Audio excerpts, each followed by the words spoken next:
시편 95편은 온 세상을 창조하시고 또 하나님의 전능하신 완벽한 다스림과 통치를 찬양하고 노래하는 시입니다. 이 시가 기록된 목적은 하나님의 다스림에 대해서 이스라엘 백성이야 오늘날 믿는 우리 모두로 하여금 하나님을 찬양하도록 독려하는 목적이 있는 시입니다. 그래서 이 시를 잠깐만 시간을 내어서 깊이 묵상을 해보면 금방 시편 기자의 마음에 동화가 되어서요, 지금이라도 하나님 앞에 막 춤추며 감격해서 즐거움으로 찬양하고 싶은 마음이 막 일어나는 그런 시입니다. 사실 설교 준비를 하면서 이 시간을 시편 95편의 기자의 마음을 따라서 좀 더 설교를 줄이고 좀 많이 찬양을 하면 좋겠다라는 생각을 하기도 했습니다. 그만큼 우리에게 이렇게 찬양을 좀 독려하는 시입니다. 그런데 6절 말씀에 이 경배라는 단어를 보고 이 경배를 원어로 찾아서 추적하는 순간 좀 찬양의 마음을 좀 자제하고 이 경배의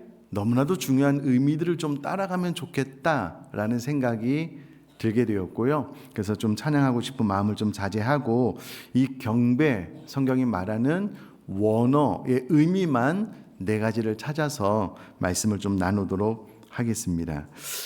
우리는 매주일 교회 나와서 찬양과 경배라는 말, 또 고백을 많이 합니다. 오늘 우리가 드린 찬양에도 경배라는 고백이 많이 담겨져 있었습니다. 그런데 우리는 이 경배의 의미를 제대로 알고 고백하고 있는가라고 질문을 던져보면요, 그렇지 않은 경우가 많습니다. 그 이유는 우리 네 가지 원어의 의미를 찾아가면서 좀 마음에 새겨보도록 하겠습니다. 이 원어의 첫 번째 기둥 샤하, 히브리어 샤하는요, 철저한 자기 비움과 주권적인 굴복을 의미하는 단어입니다. 히브리어 샤의 뜻은 절하다, 몸을 굽히다, 얼굴을 땅에 티끌에 대고 엎드리다 라는 뜻을 가지고 있습니다. 원래 이 경배라는 말은 나를 낮추어 하나님을 높이는 행위인데요, 특별히 샤라는 단어 안에는 우리 얼굴을 땅에 티끌, 흙에 갖다 대어 완전히 엎드려서 하나님의 이름을 높여드리는 행위를 의미하는 단어입니다. 자, 그런데 이런 문자적인 의미를 넘어서 구약에 압도적으로 많이 사용된 이 샤라는 단어가 어디에 사용되었는가라는 것을 추적해 보면은요, 여러 곳 가운데 가장 핵심적으로 아브라함이 모리아 산에서 그의 사랑하는 아들 이삭을 하나님 앞에 바칠 때에 이 샤라는 단어가 사용되었다라는 것을 알 수가 있습니다. 창세기 22장 5절 말씀을 제가 한번 읽어볼 텐데요. 이에 아브라함이 종들에게 이르되 너희는 나귀와 함께 여기서 기다리라. 내가 아이와 함께 저기 가서 예배하고 우리가 너희에게로 돌아오리라 하고. 여러분, 여기서 예배라는 단어가 바로 히브리어 샤하라는 단어가 사용되어진 것입니다. 사랑하는 성도님들, 우리 개혁 신학의 가장 위대한 고백 중에 하나가 무엇이냐면, 우리 개혁주의 신학은 전적 타락, 전적 부패를 말하고 성경이 말하는 바를 믿는다라는 것입니다. 우리는 태어날 때부터 악을 가지고 태어났기 때문에 생각하고 계획하는 모든 것들이 악하고 그 결과 영원한 지옥 형벌을 받아 마땅한 죄인이다 라고 말을 하는 것이 우리 개혁주의 신학의 핵심 중에 하나입니다. 그러므로 이 샤는 절대적 주권자인 창조주 앞에 철저히 타락하고 패역한 내가 하나님의 저주로, 우리 죄에 대한 징벌로 우리가 저 영원한 지옥 형벌 받아 마땅함에도 불구하고 하나님 앞에 우리 자신을 완전히 낮추어 꿇어 엎드려 하나님을 높이 올려드리는 행위가 이 샤하의 의미입니다. 그러니까 철저히 항복, 하나님 나의 창조주 생명의 근원 되십니다. 나는 이렇게 전적으로 타락하여 가치가 없는 죄인입니다 라는 것을 고백하는 행위가 바로 샤하 경배의 행위입니다. 이 경배는 내 자아가요 시퍼렇게 살아있고서는 절대 할 수 있는 행위가 아닙니다. 여러분, 이 경배라는 단어는 내 마음의 왕자에 내가 앉아 있고서는 절대 나 자신을 바닥에 완전히 티끌에 내 코와 머리 이마를 대고 하나님의 이름을 높여드리는 행위를 할 수 없다라는 것을 인지할 필요가 있습니다. 여러분, 우리가 이 제대로 된 경배의 무게를 알고 경배하게 될 때에 어떻게 전적으로 타락하고 부패한 내가 하나님의 은혜로 살아갈 수 있게 되는가라는 것을 깨닫게 되고요. 우리가 은혜 찬양의 가사처럼 내가 누려왔던 모든 것들이, 내가 지나왔던 모든 시간이, 내가 걸어왔던 모든 순간이 당연한 것이 아니라 은혜였음을 고백하게 됩니다. 뿐만 아니라 욥처럼 하나님이 내 생명의 주인입니다, 내 창조주 되십니다, 하나님의 절대 주권을 인정하고 통치장이 되신 하나님 되심을 인정할 때에 욥처럼 이와 같은 고백이 가능하게 되는데요. 1장 21절 제가 한번 읽어볼게요. 이르되 내가 모태에서 알몸으로 나왔사온즉 또한 알몸이 그리로 돌아가올지라. 주시니도 여호와시오 거두시니도 여호와시오니 여호와의 이름이 찬송을 받으실지니이다. 아멘. 욥의 이 고백은 그의 많고 많은 재물이 한순간에 다 사라지고 난 이후에 그가 너무나도 사랑했던 10자녀를 한순간에 다 잃고 난 다음에 한 고백입니다. 자녀 하나를 잃고 나서 한 고백이 아니고요, 그의 10자녀를 한 장소에서 하루아침에 잃고 난 다음에 한 고백이 바로 욥기 1장 21절의 고백입니다. 하나님, 내가 모태에서 알몸으로 빈몸으로 아무것도 가지고 온 것 없이 태어났으니 나는 알몸으로 빈몸으로 하나님께 돌아갈 것입니다.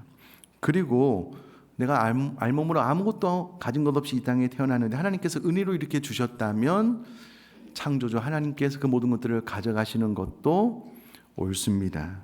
그래서 여호와의 이름이 찬송을 받아 마땅합니다 라고 고백을 하고 있는데, 이것이 진정으로 하나님을 경배하는 자에게만 나타나는 고백이다라는 겁니다.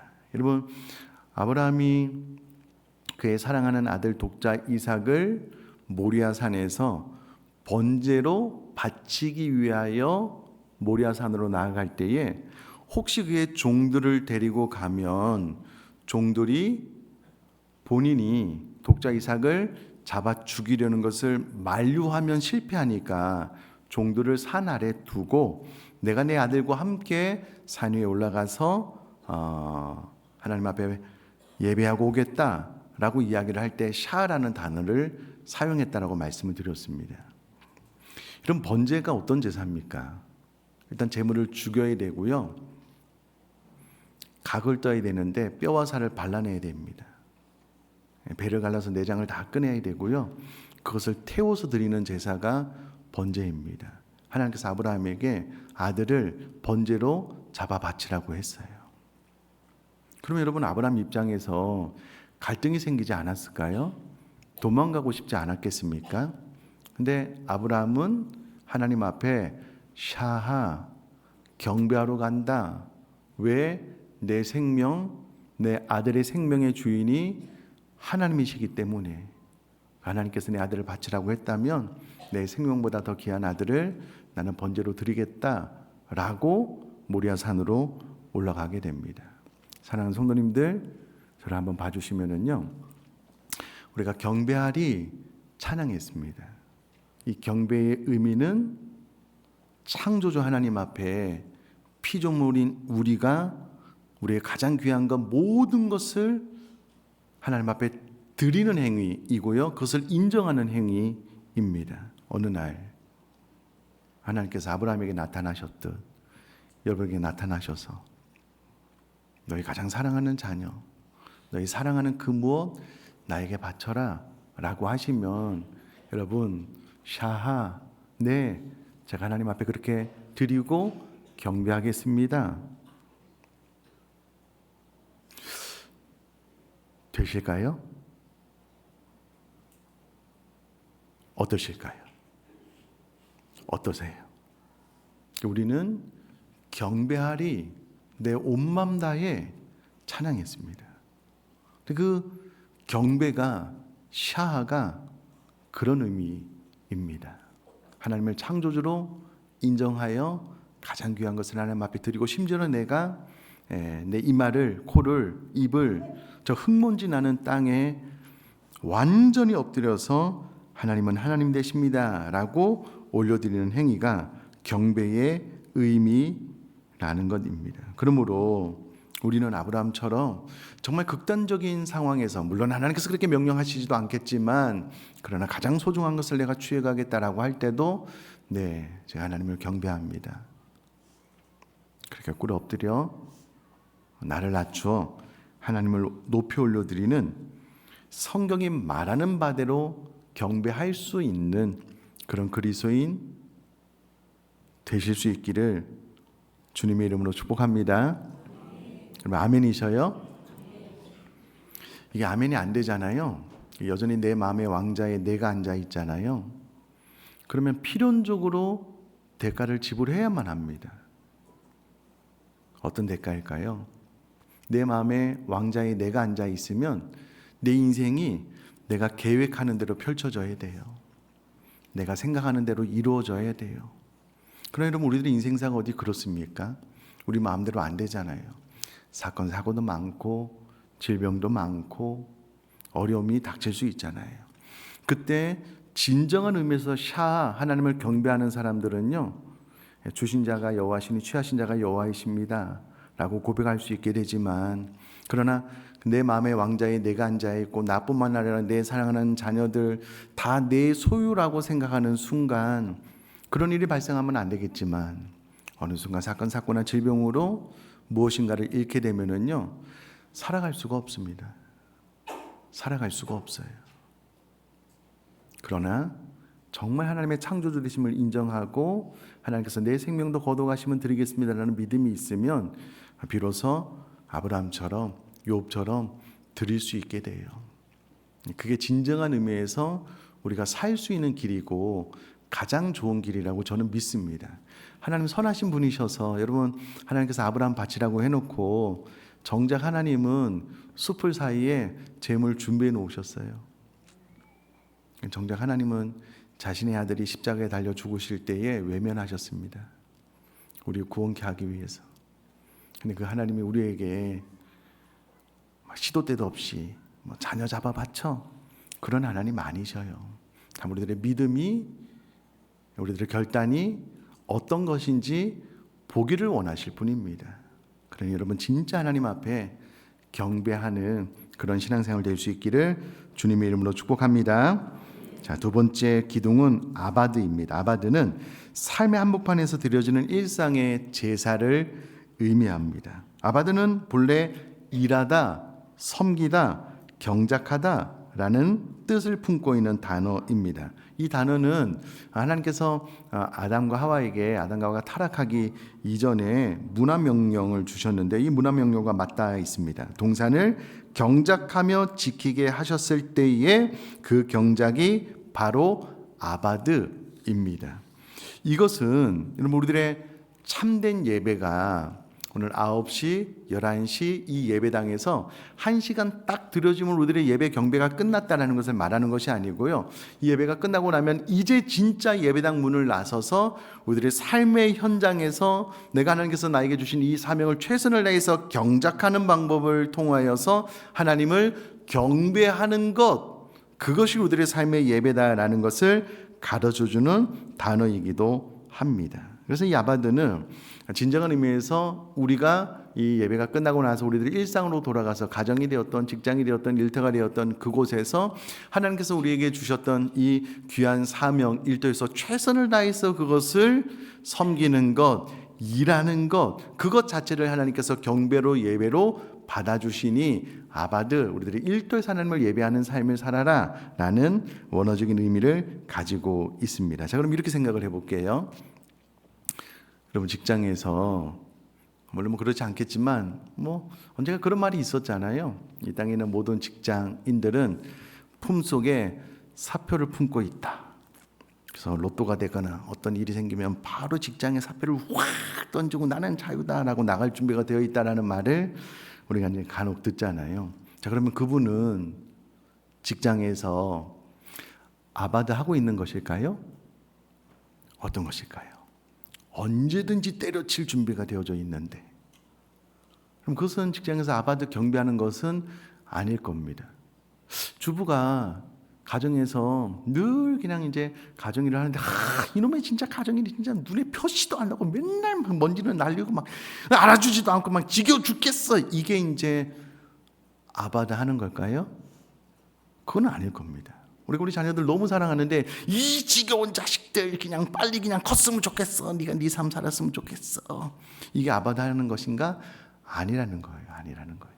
그러면 아바드는 우리들의 일상에서 매 순간 하나님께서 나에게 주신 일터 그리고 사람을 죽게 하듯 대하여 존중하고 최선을 다해서 섬기고 열심히 신실하게 그 일을 감당해내는 것, 이것이 아바드고 이것이 우리들의 삶에서 하나님 앞에 드려져야 되는 예배다, 경배다 라고 원어로 이야기를 해주고 있습니다. 여러분, 이것은 우리가 진행하는 다니엘 플랜과도 맞물려 있습니다.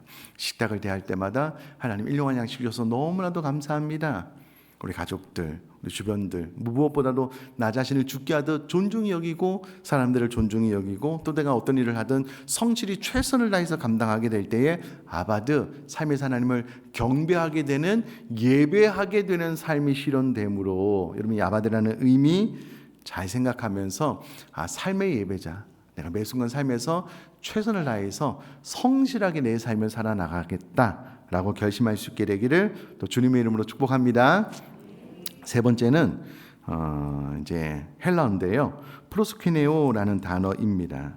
사랑의 입맞춤, 두려움에서 친밀함으로 나아가는 것인데요, 이 단어는 무엇을 향하여라는 전치사와 입맞추다라는 동사가 결합된 합성어로서 무엇을 향하여 입맞추다라는 의미를 갖습니다. 주로 고대 동방 세계에서는요, 주군의 손등에 혹은 주군의 발에 입을 맞추며 다음 없는 존경과 절대적 복종을 표하던 관습에서 기원된 단어입니다. 그러나 이 단어가 신약으로 넘어오면서 주군에 대한 어떤 강력한 힘에 의한 복종이 아니라 그 대상을 사랑함으로 자원해서 그 손등에 입 맞추는 친밀함의 행위로 신약 성경에서 사용되고 있습니다. 우물가 사마리아 여인에게 우리 주님께서 아버지께 참되게 예배하는 자들은 영과 진리로 예배할 때가 오나니라고 선언하였을 때에 여기서 예배가 프로스큐네오라는 단어가 쓰여졌습니다. 근데 여러분, 이 단어는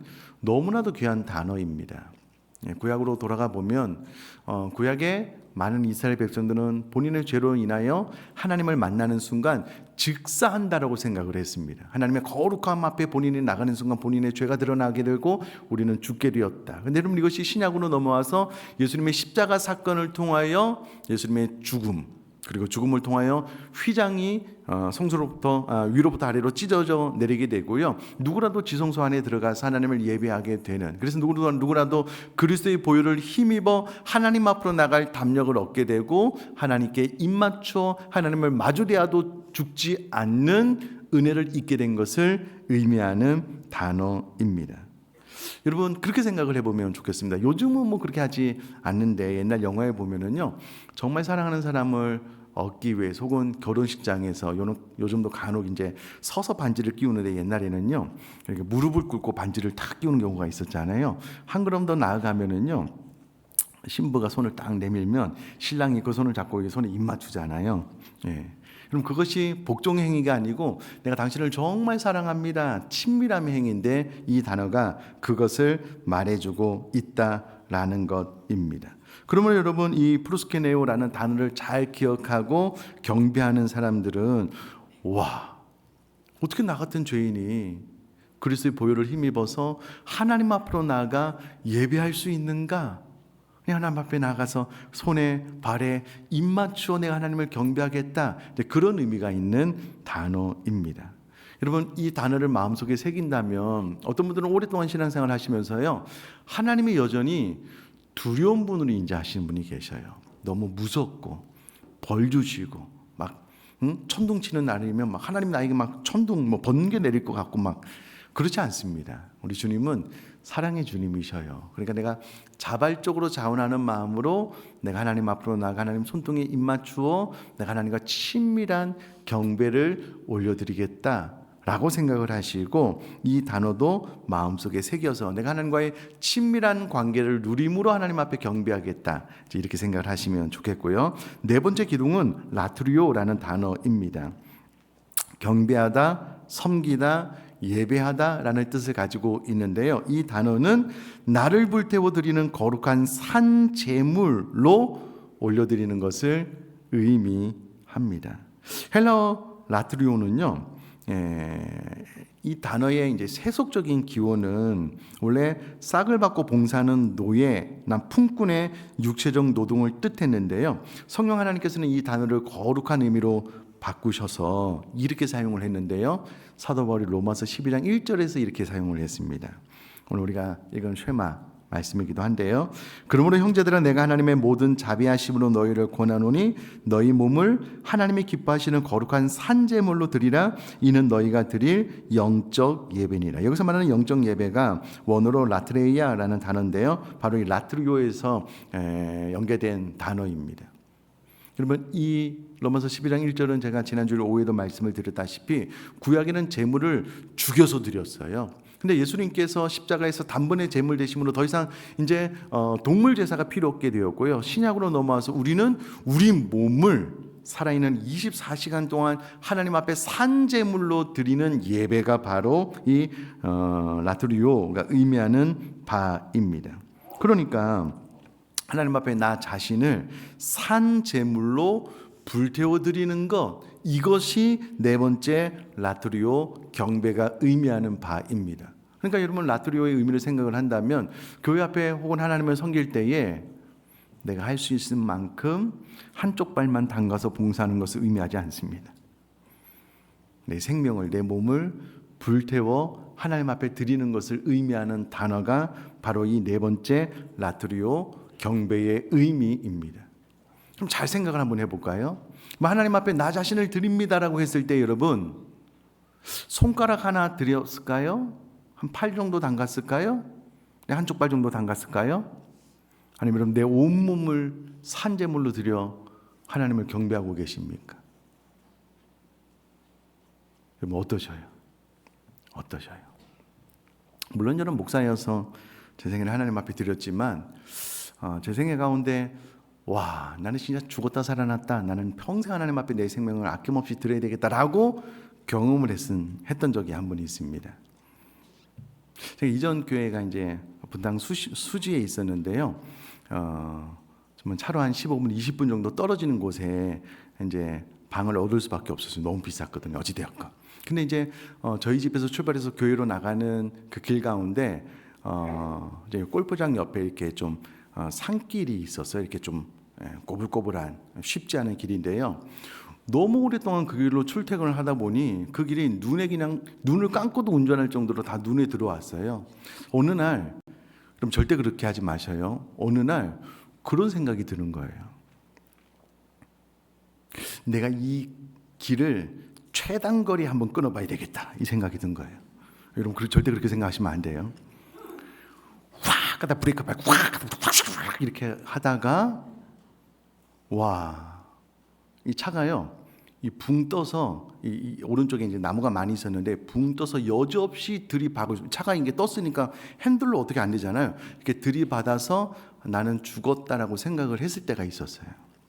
그게 지금도 100% 거의 다 기억이 납니다. 차 가다가 이제 바깥으로 이렇게 붕 떴어요. 앞에 이제 나무들이 보이고 그냥 박으면 죽는 거예요. 근데 신기한 경험을 했습니다. 진짜 하나님께서 이 차를요, 두 손으로 살포시 들어서 요렇게 가야 되는 차를 요렇게 길 안으로 내려놓으셔서 제가 출근을 했던 적이 있어요. 지금도 기억을 합니다. 그때 저는 죽었어야 되는 사람이에요. 진짜예요. 100% 이건 의심의 여지가 없으면 차가 그냥 너무 큰 힘으로 바깥으로 이렇게 확 날랐거든요. 너무 부드럽게 자연스럽게 이제 길 안으로 들어와서 이제 길을 내려오면서 하나님, 저 살려주셔서 감사합니다. 두 번 다시 그렇게 엉뚱한 생각, 어리석은 생각 안 하겠고 제 생애를 또 다시 한번 드립니다. 그렇게 했던 적이 있어요. 여러분, 하나님께서 우리를 뭐 죽었다가 뭐 살려주시는 경험이 있어야지 여러분 라트리오 하시겠습니까? 그렇지 않잖아요. 우리는 이미 죄인 된 우리가 영원한 지옥 형벌 받아야 되는데 예수님의 십자가 보혈로 인하여 우리가 구원받아 저 영원한 천국 소망을 가지고 살아가는 자들인 줄 믿습니다. 그럼 당연히 우리가 라트리오, 나를 불태워드리는 거룩한 산 제물로서의 삶을 살아야죠. 그것이 이 경배가 말하는 네 번째 원어적인 의미입니다. 근데 우리는 하나님 경배합니다, 오늘 끝나고 찬양도 경배합니다 고백할 거예요. 내 자신을 산제물로 태워 하나님 앞에 드리겠습니다라고 경배하지만 사실은 한 손가락만, 새끼손가락만, 오른쪽 발가락만 그냥 교회에 담고 그냥 예배 드릴 때 은혜 받을 때는 좋고 봉사할 때는 뭐 그야말로 살아있는 내 마음대로 하는 제물 아니요. 그래서 경배가 아닙니다. 여러분, 내 자신을 온전히 하나님 앞에 드려 제대로 하나님을 경배할 수 있는 저와 여러분 될 수 있기를 주님의 이름으로 축복합니다.